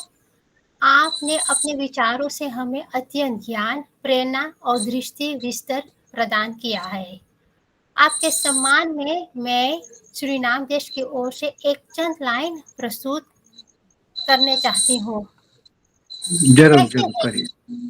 कहते हैं भाषा के रंग बदलते जाइए, भाषा के रंग बदलते जाइए, हर युग में नए शब्द समाये, परंपरा का नूर भी साथ रहे, परंपरा का नूर भी साथ रहे, नए सोच से भविष्य सजाइए। धन्यवाद जी। मैं आगे बढ़ती हूँ। क्या मैं श्रोताओं से विनम्र अनुरोध कर सकती हूँ कि यदि उनके मन में कोई प्रश्न हो तो वे कृपया एक एक करके अपना प्रश्न शालीनता और मर्यादा के साथ रखना चाहिए या प्रस्तुत करने चाहिए। आप सबके स्वागत। जी, अभी मैं चैट बॉक्स में देख पा रहा हूँ। धन्यवाद सांद्रा जी कि आज जो हमारे आभासी विद्वान जुड़े हुए हैं, जो श्रोता जुड़े हुए हैं, आज सर का जो वक्तव्य रहा है उसकी काफी तारीफ कर रहे हैं। फिर भी अगर आप लोगों के मन में कोई जिज्ञासा है शब्द को लेके, भारतीय शब्द यात्रा को लेके जो सर का व्याख्यान हुआ है, कृपया निवेदन है कि उसी विषय से ही संबंधित आप अपने प्रश्न को रखें। आप सभी का स्वागत है। नमस्ते सर जी। सर्वप्रथम तो सर जी ने इतने अच्छे से मतलब आर्य शब्द का जो विश्लेषण किया है उसके लिए आप सभी का और सर जी का भी बहुत बहुत धन्यवाद। और बहुत बार सर जी हमने आर्य शब्द के साथ अनार्य शब्द का भी प्रयोग सुना है, तो वह फिर किस अर्थ में कैसे लिया जाता है उसका थोड़ा सा उसकी जानकारी चाहिए। अगर आपने ध्यान से सुना हो तो मैंने इसका प्रारंभ ही किया था कि आर्य शब्द का विलोम शब्द है अनार्य। हाँ, तो अनार्य जो है वो अशिष्ट, असभ्य, हाँ, अधम व्यक्तियों के लिए किया गया है अनार्य। न आर्य अनार्य, जो आर्य नहीं है, जो शीलवान नहीं है, जो गुणवान नहीं है, जो बुद्धिमान नहीं है, जो धार्मिक नहीं है, जो आचरणशील नहीं है, वो अनार्य है, वे आर्य नहीं है। जो आर्य नहीं है वो अनार्य है। तो ये यही से मैंने प्रारंभ किया था। जी जी सर जी जी, धन्यवाद सर जी जी धन्यवाद। जो भी प्रश्न रखें अगर संभव हो सके तो अपना कैमरा ऑन करके रखें, चूंकि इसकी लाइव रिकॉर्डिंग चल रही है और आप लोगों को यह वीडियो यूट्यूब पर उपलब्ध होगा। तो अगर आप लोग वीडियो ऑन करके रखेंगे तो आप लोगों का फोटो भी आएगा और एक मर्यादित वीडियो आप लोगों को मिलेगा। आप लोगों के प्रश्नों का स्वागत है। आप लोग एक-एक करके प्रश्न रख सकते हैं। नमस्कार सर। सर नमस्कार। मैं मुजफ्फरपुर और रामदयालु कॉलेज हूँ सर। मतलब काफी अच्छे से आर्य की परिभाषा जो बतलाया या उनका अर्थ समझाने की कोशिश की। मैंने इतना ही समझा कि टोटली इसमें आर्य का अर्थ श्रेष्ठ से ही ज्यादातर संबंधित है और वाल्मीकि रामायण और तेलुगु में काफी मिलता जुलता है, जिसमें पुरुष स्त्री के लिए भी आर्य का संबोधन करते हैं और स्त्री पुरुष के लिए भी करते हैं। लेकिन सर मैं दक्षिण की जो 4 भाषाओं को आपने लिया, तमिल, कन्नड़, मलयालम और तेलुगु, उससे संबंधित सर मैं थोड़ा विस्तृत जानकारी चाहती हूँ। तो इसके लिए मैं सर अगर कोई पुस्तक हो ऐसा जिससे मुझे अच्छी जानकारी मिल सके तो उस ग्रंथ का कृपया नाम बताएं। हाँ, तो ग्रंथ का नाम तो मैंने बताया ना, कौन सा बसवेश्वर का साहित्य है। हाँ, और जो नायनार संतों का साहित्य है। किसका साहित्य बोला आपने पहले? बसवेश्वर। और संत साहित्य में अक्का महादेवी का है। हाँ, बहुत से उदाहरण, मैंने सारे उदाहरण आपको, वो जो आप सुनेंगी वीडियो पूरा, तो उसमें प्रत्येक ग्रंथों का दिया है, नामोल्लेख किया है। जी हाँ, सर काफी उसमें से अच्छा, आप देख लीजिए। इसे एक आलेख मैं बना सकती हूँ। और जो है वो प्राचीन तमिल और आधुनिक तमिल तक की यात्रा बताई है उसमें, और प्रत्येक काल में प्रयोग हुआ है उसका आर्य शब्द का। जी धन्यवाद सर। नमस्कार। नमस्कार। जी मैं डॉक्टर कृष्ण आर्य पता करना चाह रही हूँ कि जिस आर्य शब्द की आपने व्याख्या की, स्वामी दयानंद ने जिस आर्य समाज के लिए काम किया और हाँ, वो वही। तो आर्य समाज, ये जो मैंने अभी उदाहरण दिया आपको इसका तेलुगु साहित्य का, ये उसमें आर्य समाज में जो दयानंद जी ने जो आर्य शब्द का प्रयोग किया ना, हाँ, तो उसी का प्रयोग वहां हुआ है। मतलब स्वामी दयानंद से पहले भी आर्य हाँ, समाज आर्य का विप्लव था। हाँ, आर्य समाज माने श्रेष्ठ जनों का समुदाय। वो कहीं विभिन्न अर्थ में नहीं है, कोई जाति नहीं बनाई उन्होंने, समाज शब्द दिया है ना। समाज माने समूह। मैं कई बार अनुरोध कर चुका हूं कि आप अपने प्रश्न को हमारे विषय से ही रखें, उसके इतर न ले जाएं। जी, अन्य विद्वान डॉक्टर बंसीलाल सर, आप प्रश्न रखें। सर मेरा प्रश्न है कि भारत को आर्यवर्त के रूप में भी जाना जाता है। हाँ, जबकि भारत को आर्यवर्त के रूप में भी जाना जाता है। हाँ, तो ये भारत की समग्रता के लिए है या केवल उत्तर भारत के लिए है? ऐसा है, जिस समय ये था, मैंने आपसे कहा ना, ये शुरू में लगा, ये पहला शब्द यही था कि आर्य शब्द के साथ वर्त लगा के आर्यावर्त भी बना।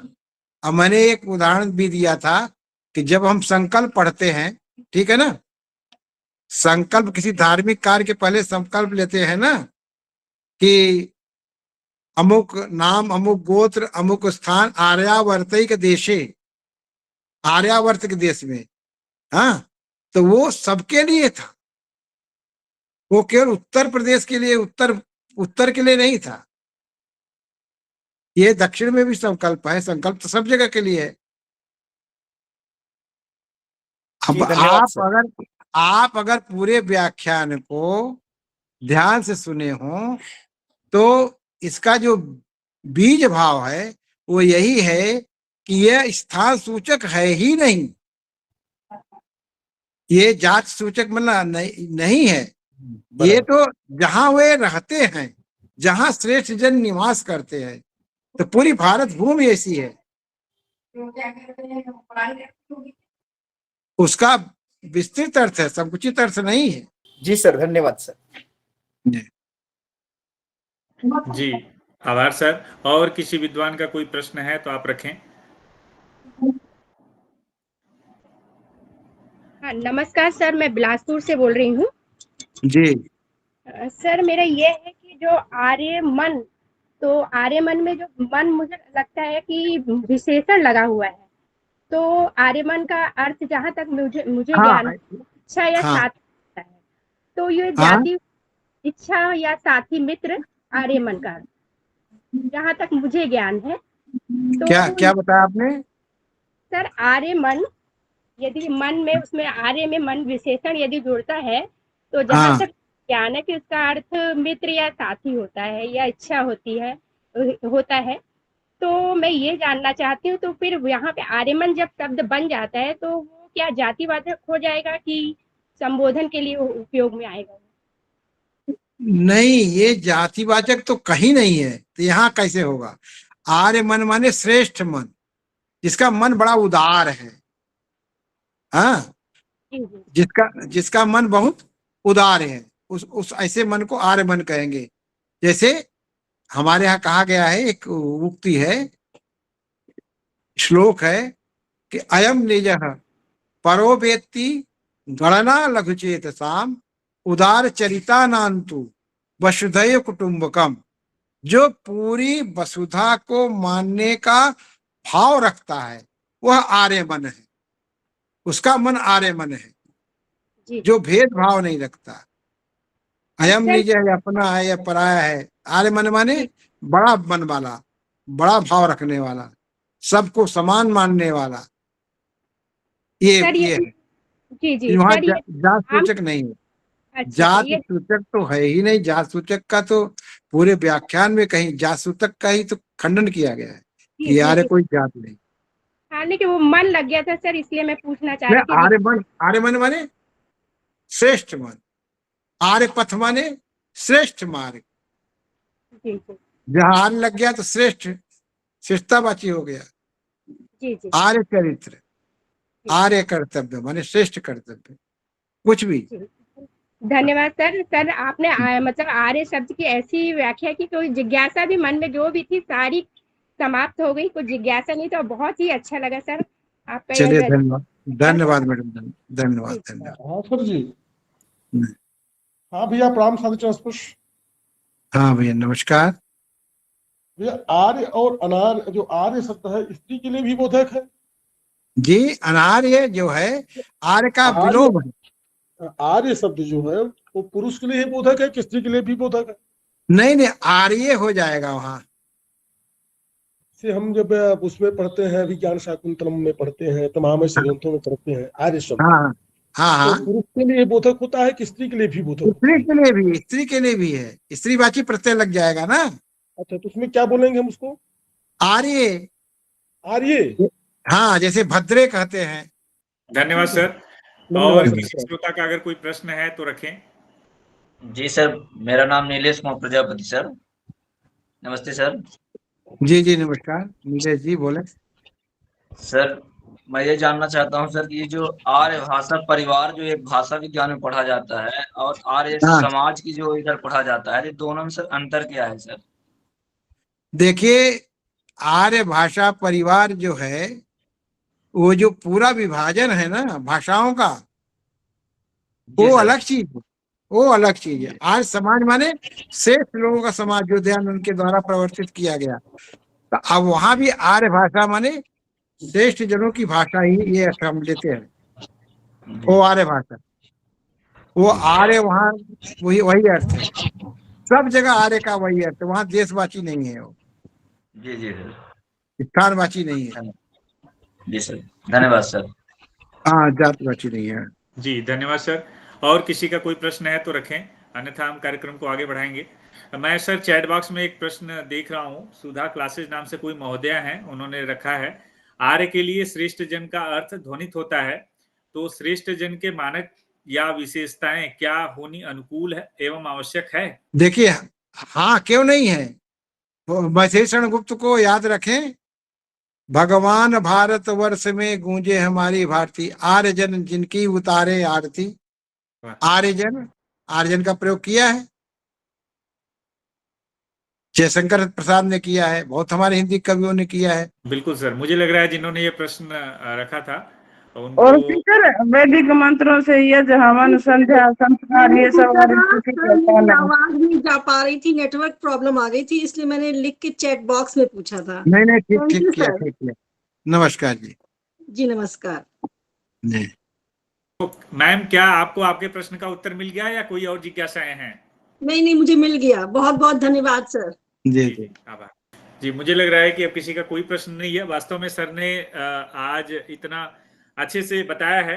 मैं आप लोगों को बता दूं कि आर्य और द्रविड़ शब्द पे हमारी चूंकि आज द्रविड़ शब्द पे सर ने अपना मत नहीं रखा है, लेकिन हमारी जो पहली श्रृंखला हुई थी 1 महीने पहले, ठीक, तो उस पर सर ने पूरी विस्तृत इस पे अपनी व्याख्यान दी थी और आज पूरा सर ने पूरा इसको पूरा किया है।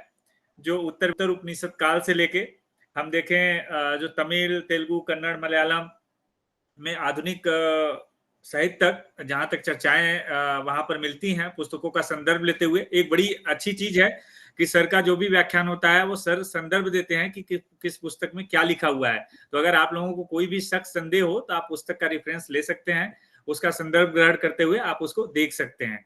अब मैं कार्यक्रम को आगे बढ़ाता हूं और मैं अब निवेदन करना चाहूंगा डॉक्टर सी जयशंकर बाबू सर, जिनके निर्देशन में, जिनके सहयोग से हम लोग इन अंतर्राष्ट्रीय व्याख्यान श्रृंखलाओं का आयोजन कर रहे हैं। सर, इस अवसर पर आप भी 2 शब्द कहें सर। धन्यवाद उमेश जी। मैं परमादरणीय आचार्य त्रिभुवननाथ शुक्ल के प्रति श्रद्धापूर्वक नतमस्तक हूँ। उन्होंने हमारे इस कार्यक्रम में उपस्थित होकर विशेषकर भारतीय ज्ञान परंपरा के अंतर्गत भारतीय शब्द यात्रा व्याख्यान श्रृंखला में ये दूसरा व्याख्यान रहा आचार्य जी का, और इसके प्रति मैं परम आभारी हूँ उनके प्रति। और पिछले व्याख्यान में वैदिक साहित्य से लेकर उपनिषदों तक जो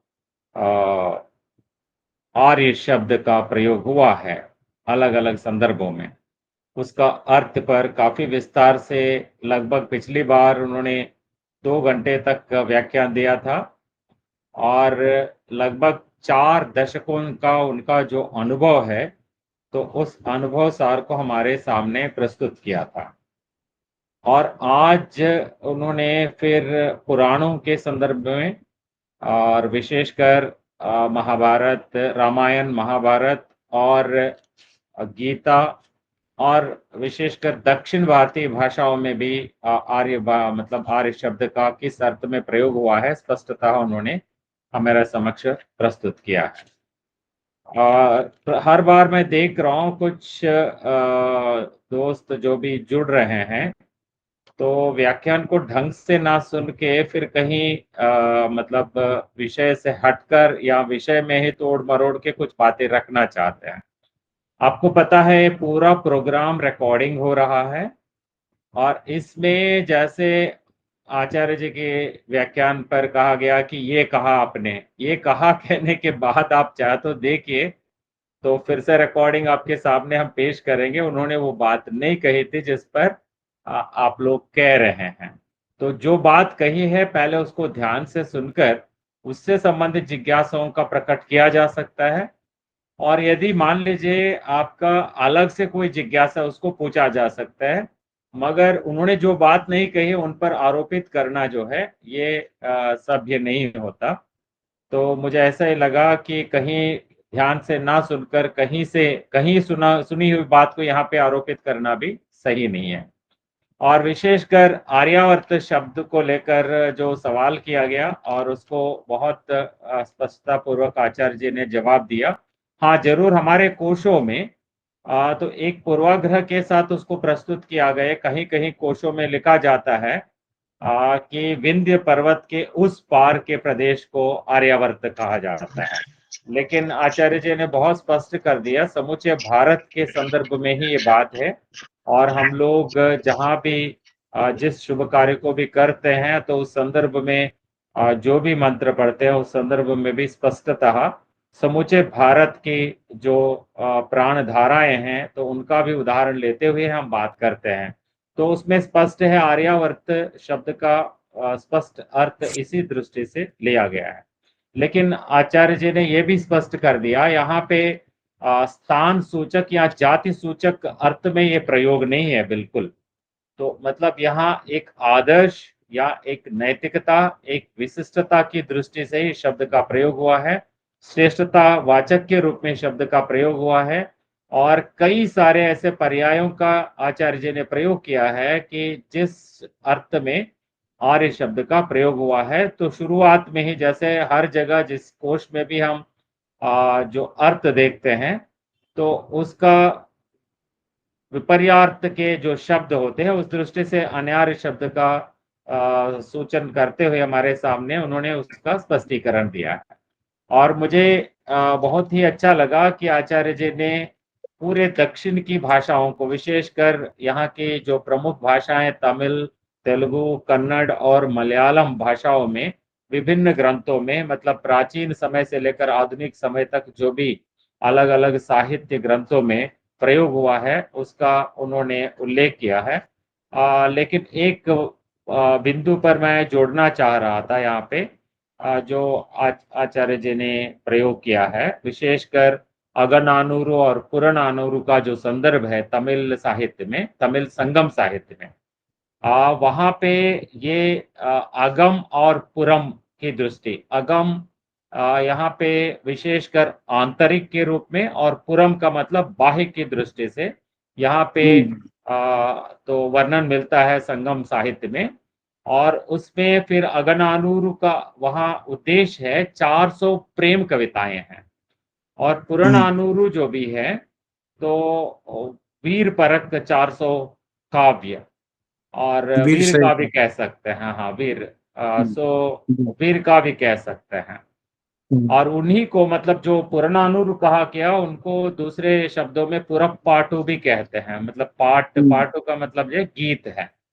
तो मतलब जो वीरतापूर्ण गीत है तो उस दृष्टि से कहा जाता है। विशेषकर इन कविताओं में एक तो युद्ध वर्णन और युद्ध की प्रशंसा और योद्धाओं के गुणों के रूप में और उनकी विशेषकर वफादारी, साहस, सम्मान के, तो वहां पे जब ये योद्धाओं के गुणों की बात आई वही तो उनकी श्रेष्ठता और उनकी विशिष्टता के वाचक के रूप में ये होता है। तो उस दृष्टि से हमारे सामने जब आचार्य जी ने कहा है कि अगनानूरू पुरनानूरू में भी तो आर्य का सूचक या आर्य गुण सूचक प्रयोग है, तो उसको हम लोग मान सकते हैं। दूसरा, मलयालम, तेलुगु और कन्नड़ के बहुत अच्छे उदाहरण दिए हैं, और विशेषकर जो जिज्ञासाएं तमाम श्रोताओं ने प्रकट किए हैं उनका सही दृष्टि से उनका जो है उनकी जिज्ञासाओं की पूर्ति की है, इसके लिए भी मैं आचार्य जी के प्रति नतमस्तक हूँ। विशेषकर आर्यावर्त शब्द का जो भी बंसीलाल जी ने जब सवाल किया था तब भी भारत की समग्रता की दृष्टि से ही शब्द का प्रयोग हुआ है, स्पष्टीकरण आचार्य जी ने दिया है। और बार बार उन्होंने स्पष्ट किया है ये किसी भी कहीं पे भी एक जातिवाचक या जाति सूचक शब्द के रूप में इसका प्रयोग नहीं है। तो मैं उन तमाम जिज्ञासुओं का भी अभिनंदन करना चाहता हूँ, जया बागुल जी और आशीष कुमारी जी, कृष्णा आर्य जी, गोकुल दास जी, बंशीलाल जी, पवन जी और सुधा जी, इन्होंने अपने सवाल, अपनी जिज्ञासाओं की पूर्ति की है। और ये जो श्रृंखला चल रही है, विशेषकर इसमें पहली बार एक शब्द जो लिया था आचार्य जी ने, तो उसके कई सारे आयाम रह गए थे, क्योंकि वैदिक काल से लेकर, वैदिक वांग्मय से लेकर आज तक तो आर्य शब्द का किस दृष्टि से, किन अर्थों में, किन संदर्भों में प्रयोग हुआ है, तो ये लगातार 2 व्याख्यानों के माध्यम से आचार्य जी ने हमारे समक्ष पेश किया है। और आगे कई सारे ऐसे शब्द जिसके कई आयामों पर अर्थ हमें समझने में और समूचे भारत की, भारतीय संस्कृति के संदर्भ में हमें शब्दों को और भारतीय ज्ञान परंपरा की दृष्टि से शब्दों के अर्थ को समझने की दृष्टि हमें जगा रहे हम में। तो इस दृष्टि से मैं आचार्य जी के प्रति पुनः श्रद्धापूर्वक नतमस्तक हूँ और आज जिन संदर्भों को लेकर आपने हमारे समक्ष आज फिर से पुनर्व्याख्या की है इस शब्द की, तो उसमें बहुत ही स्पष्ट है। तो जैसे आपने कहा, शब्द के अंदर, शब्द ब्रह्म कहते हैं, शब्द के अंदर परमात्मा विराजमान रहते हैं। तो कोई भी शब्द हो, शब्द के अंदर जो अर्थ है, उस अर्थ को तो पूरे विस्तार के साथ आपने आर्य शब्द का अर्थ स्पष्टीकरण आपने पिछले व्याख्यान और आज के दौरान आपने किया है। तो ये सिलसिला जरूर आपका जारी रहेगा और इसमें बड़ी रुचि के साथ देश भर से, कोने कोने से जो भी मित्र जुड़ रहे हैं, तो उन सबका हार्दिक अभिनंदन। तो मित्रों से मैं यही चाहता हूं कि आप जब जो भी बात सुनते हैं तो उसको ध्यान से सुनिए और जरूर उसका सवाल आप चैट बॉक्स में दर्ज कर दीजिए उसी वक्त, और अंत में हम लोग एक एक करके उन सवालों को लेंगे। तो जो ध्यान से नहीं सुना है, तब एक जिज्ञासा के रूप में जरूर प्रकट कर सकते हैं कि कहीं आपने सुना, उसको यहाँ पर आचार्य जी की वाणी के रूप में उन पर आरोपित ना कीजिए, क्योंकि आज भी एकाध ऐसे ही लगे और एकाध मित्र विषय से हटकर सवाल कर रहे थे पिछली बार। तो वैसी स्थिति ना लाएं, क्योंकि जब विषय से संबंधित सवाल हो जाते हैं तब यदि आपको चाहिए तो कुछ और जिज्ञासा है तो तब संतुष्ट करेंगे। जहां तक संभव हो विषय से संबंधित सवाल ही किए जाए। तो पुनः मैं आचार्य जी के प्रति परम आभारी हूं। तो उन्होंने काफी अपने अनुभव सार को हमारे समक्ष रखा और काफी समय वे व्यतीत कर रहे हैं हमारे लिए। इसके लिए मैं पुनः आपके प्रति श्रद्धापूर्वक नतमस्तक हूँ।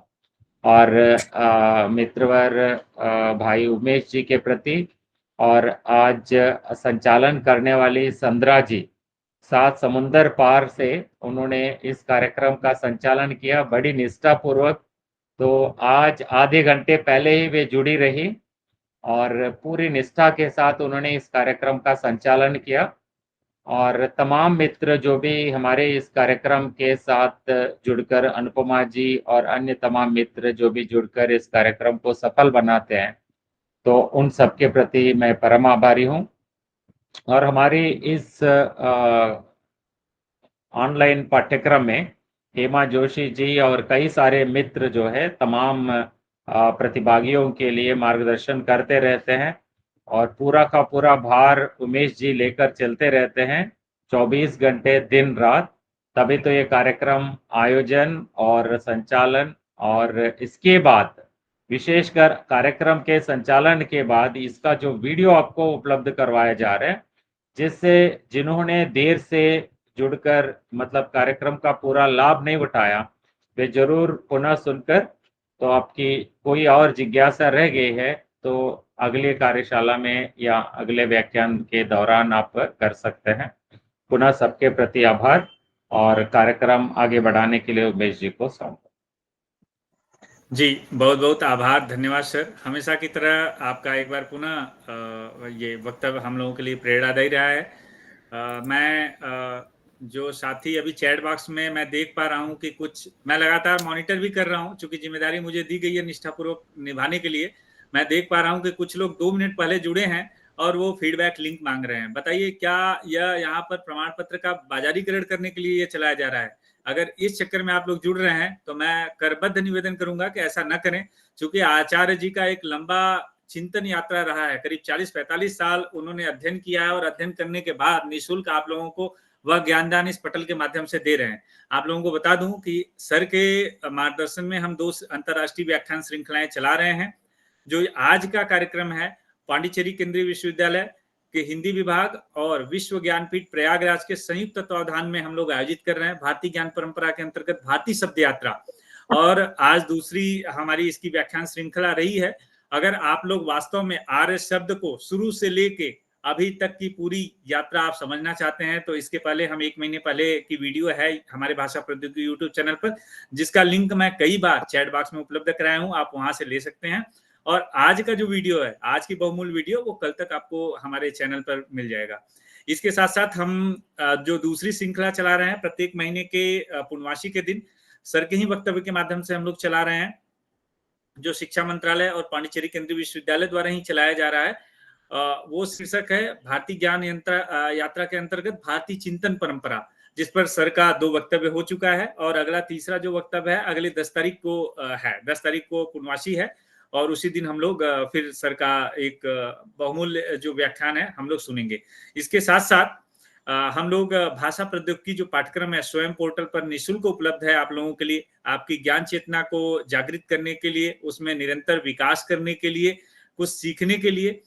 उसके अंतर्गत हम लोग प्रत्येक बुधवार को राष्ट्रीय कार्यशालाओं का आयोजन करते हैं। उसमें विशेष रूप से हम लोग भाषा और प्रौद्योगिकी से संबंधित विषयों को रखते हैं। तो उसमें भी लगातार बुधवार को शाम 6 बजे इसी लिंक के माध्यम से हम लोग आयोजित करते हैं। उसमें भी आप लोग जुड़ सकते हैं। और मैं बार बार आप लोगों से अनुरोध करता हूं कि आप लोग जितने विद्वान जुड़े हैं, चूंकि हम जो कार्यशालाएं करा रहे हैं, चूंकि आज की जो हमारी व्याख्यान श्रृंखला है उसका नाम ही अंतरराष्ट्रीय है और आज पटल का सौभाग्य है कि जिस प्रकार से जिस मनोयोग से सर अपने व्याख्यान को करीब 1 घंटा सवा घंटा, कभी कभी ऐसा भी हुआ है कि 1.5 घंटे सर का व्याख्यान हुआ है, क्योंकि इतना रुचिकर होता है कि लोग उसमें खो जाते हैं। लोग सर के व्याख्यान को सुनते सुनते उनकी चिंतन परंपरा सक्रिय हो जाती है और कई तरह के प्रश्न आते हैं और वो लोग अपने प्रश्न को रखते हैं। इन राष्ट्रीय व्याख्यान श्रृंखलाओं को जीवंतता भी प्रदान करते हैं। और इसी क्रम में इससे प्रभावित होकर, जैसा सर ने बोला कि आज दक्षिण अमेरिकी देश सूरीनाम से श्रीमती सांद्रा जी ने आज इसका संचालन किया। बहुत अच्छा लगा कि हम भारतीय लोग हैं, जो हो सकता है कि हमारी अलग अलग मातृभाषा हो, लेकिन दक्षिण अमेरिकी देश से अगर कोई वहां की निवासी मूल रूप से हमारी भारतीय ज्ञान परंपरा को पढ़ने के लिए हिंदी भाषा सीख रही है, भाषा प्रौद्योगिकी को हिंदी भाषा में सीख रही है, तो हम लोगों के लिए एक बहुत गर्व का पल है और इनका मैं बहुत बहुत आभार व्यक्त करता हूं। अभी मैंने फीडबैक फॉर्म आप लोगों को उपलब्ध करा दिया है। आप लोग अपने फीडबैक के माध्यम से अपने प्रमाण पत्र प्राप्त कर सकते हैं। जिनको अगर नहीं मिलता है, कुछ इश्यू आता है, एरर आता है, तो इस लिंक को सेव रखें, केवल सेव ही रखें, उसको फॉरवर्ड ना करें। किसी को फॉरवर्ड करेंगे तो इनवैलिड हो जाएगा। आप कल तक प्रमाण पत्र भी ले सकते हैं।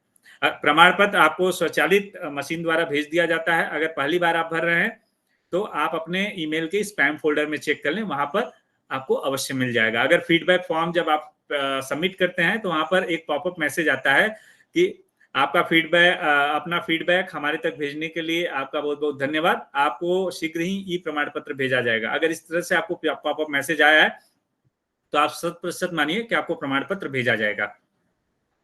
एक बार पुनः मैं आचार्य जी के प्रति आभार व्यक्त करता हूं कि सर इतने महत्वपूर्ण विषय पर हमने अनुरोध किया था कि सर, चूंकि भारतीय शब्द यात्रा एक ऐसा विषय है कि बहुत सारे शब्द ऐसे हैं, अभी तो इसकी शुरुआत हुई है। हम लोग सर के मार्गदर्शन में इसको काफी हम श्रृंखलाओं के माध्यम से काफी ऊंचाइयां प्रदान करनी है। बहुत कुछ ऐसे शब्द हैं जो अक्सर हम लोग कंफ्यूज हो जाते हैं कि हमें वास्तव में यहाँ पर किसका उपयोग करना चाहिए। तो उन शब्दों पर भी सर के मार्गदर्शन में हम लोग चर्चा करेंगे। जब हमने अनुरोध किया था तो सर ने बहुत सहजतापूर्वक उसकी स्वीकृति दी। मैं सर का एक बार पुनः आभार व्यक्त करता हूं और साथ ही साथ डॉक्टर सी जयशंकर बाबू सर, विभागाध्यक्ष हिंदी विभाग, सर का मार्गदर्शन लगातार हमें मिलता रहता है। तमाम तरह के जो आयोजन कर रहे हैं उसमें हमें सर का प्रेरणा मिलता रहता है। सर का भी आभार व्यक्त करता हूं। अगर अभी भी किसी मित्र का, किसी श्रोता का अगर कोई प्रश्न है तो आप रख सकते हैं, अन्यथा फिर हम लोग इस अंतर्राष्ट्रीय व्याख्यान श्रृंखला का यहीं पर समापन करेंगे।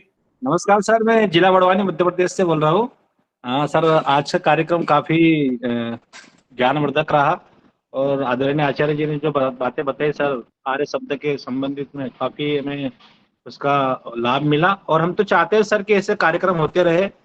और मैं दूसरे जो नए सदस्य उनको भी कहना चाहूंगा सर कि केवल प्रमाण पत्र के पीछे ना भागे हम लोग, ऐसे कार्यक्रमों को सतत हम लोग लेते रहे, उसका ग्रहण करते रहे और उसके बारे में थोड़ा अपना आलेख वगैरह अपने पुस्तकों में या फिर अपने विचारों को प्रकट करते रहे, क्योंकि हम सर ऐसे कार्यक्रम कई सालों से हम लोग कर रहे हैं और पिछले 20 सालों से हम लोग जो है इस साहित्यिक साधना में लगे हुए हैं और कई यूनिवर्सिटियों में हम लोगों ने ऐसे व्याख्यान सुनकर सर हमने आलेख प्रस्तुत किए। तो मैं जो नए सदस्य जुड़ते हैं उन लोगों से निवेदन करूंगा कि सर केवल आप प्रमाण पत्र के लिए ना जुड़े, उसका जो आचार्य जी का जो हमारे विद्वान लोग रहते हैं जो वो बात बता रहे हैं हमको, उसका सहार भी ग्रहण करें, एक नोटबुक में लिखते भी चले और उस पर अपनी थोड़ी चर्चाएं भी करते रहे। केवल इस चीज के लिए नहीं जुड़े कि हमको प्रमाण पत्र मिल जाएगा और हम उसका उपयोग करेंगे। तो यदि प्रमाण पत्र के लिए हम लोग जुड़ते हैं तो ये एक प्रकार से उन विद्वानों का अपमान होगा। वो लोग सोचेंगे कि देखो हमारे कार्यक्रम में केवल प्रमाण पत्र के लिए जुड़े लोग। तो मैं फिर से सभी से निवेदन करूंगा कि भाई कार्यक्रम का पूरा लाभ ले और वो जो हमको जानकारी दे रहे हैं उसको अपन कलेक्ट भी करते चले, उसको लिखते भी चले। बहुत बहुत धन्यवाद सर। और सर को सुनकर बहुत अच्छा लगा और आर्य शब्द के बारे में जो सर ने आज बताया काफी जानकारी मिली सर से, तो मैं बहुत बहुत धन्यवाद देना चाहूंगा सर। जी जी, बहुत बहुत धन्यवाद, आभार सर संक्षिप्त टिप्पणी के लिए। बहुत सही आपने कहा कि अगर हम लोग प्रमाण पत्र के लिए केवल जुड़ेंगे तो इतने समृद्ध जो वक्ता हैं, वरिष्ठ आचार्य हैं, कहीं ना कहीं वो उनको उचित नहीं लगेगा, भले वो कहें ना कहें। तो कृपया इस उद्देश्य के साथ न जुड़ें, इस उद्देश्य के साथ जुड़ें कि आखिर यह राष्ट्रीय या अंतर्राष्ट्रीय कार्यशाला क्यों कराई जा रही है, इसके पीछे उद्देश्य क्या है। अगर कोई 2 घंटे आज के समय में दे रहा है तो कहीं ना कहीं वो कुछ चाहते हैं, आपके अंदर वो बदलाव चाहते हैं, आपके अंदर वो चेतना को जागृत करना चाहते हैं। कृपया उनका सम्मान करें। अब मैं सीधे तौर पर डॉक्टर कृष्णा आर्य महोदया से निवेदन करूंगा कि आप अपने गीत के माध्यम से आज के इस राष्ट्रीय कार्यशाला जो हमारी व्याख्यान श्रृंखला है उसको समापन की तरफ ले चलें। सभी को नमस्कार। मैं आर्य समाज के प्रभाव से माता पिता ने पढ़ाया लिखाया तो मैं उनकी ऋणी हूँ और स्त्री आर्य समाज की प्रेरणा का एक गीत मैं आपके सामने रखना चाहूँ। माता बहना मानो कहना देश जगाना है, आर्य बनाना है। माता बहना मानो कहना देश जगाना है, आर्य बनाना है। संध्या हवन होवे घर घर में, कलह रहे ना नारी नर में, प्रेम बढ़ाना है, आर्य बनाना है। भैया बहना मानो ये कहना देश जगाना है, आर्य बनाना है। कन्या और गुरुकुल खुलवाओ, विद्यालय गुरुकुल खुलवाओ, वहाँ अपने संतान पढ़ाओ। अब बदला जमाना है, आर्य बनाना है। भैया बहना मानो ये कहना देश जगाना है, आर्य बनाना है। यथे माम वाचम कल्याणी, वेदो रूपी अमृत वाणी, अब पढ़ना पढ़ाना है, आर्य बनाना है। माता बहना मानो कहना देश जगाना है, हमें आर्य बनाना है। कला कहे मिले अमृत मेवा, कला कहे मिले अमृत मेवा, सास ससुर माँ बाप की सेवा, अब परण पुगाना है, आर्य बनाना है। भैया बहना मानो कहना देश जगाना है, हमें आर्य बनाना है, हमें देश जगाना है, आर्य बनाना है। धन्यवाद। बहुत बहुत आभार महोदया। वास्तव में हमेशा की तरह एक बार पुनः आपने अपने लोकगीत के माध्यम से हम सभी को मंत्रमुग्ध कर दिया, विशेष रूप से आभार। अब समय हो चुका है, अभी भी मैं देख रहा हूं कि काफी लोग जुड़ रहे हैं, लेकिन सर अनुमति है तो फिर हम कार्यक्रम की समापन करते हैं। बिल्कुल जी, जी। बिल्कुल जी जी जी जी। धन्यवाद। सर्वेशाम मंगलम की भावना के साथ आप सभी को नमस्कार, शुभ रात्रि, और हम लोग फिर मिलेंगे बुधवार को और उसके बाद 10 तारीख को। जी, धन्यवाद। आप सभी को नमस्कार, धन्यवाद। सभी को नमस्कार, बहुत सभी बहुत को धन्यवाद। नकल लाल चौरसिया का नमस्कार, सादर प्रणाम। सभी को नमस्कार और धन्यवाद।